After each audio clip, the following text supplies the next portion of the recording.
tayo guys. Ito na nga pala nabuhusan namin guys. At medyo natagalan lang talaga kami sa pag-prepare. Ayan guys.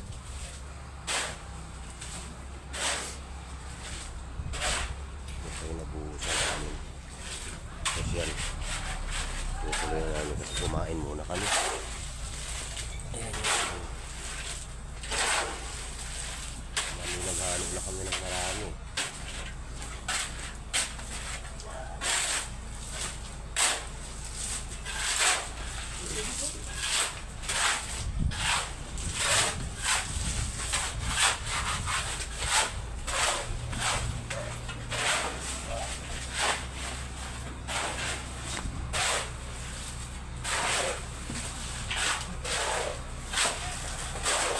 Diba tayo guys?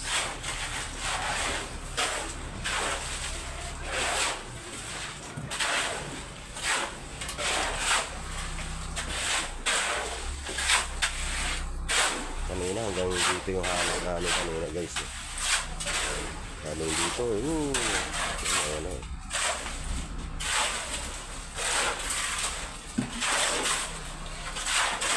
Kumana lang talaga tayo.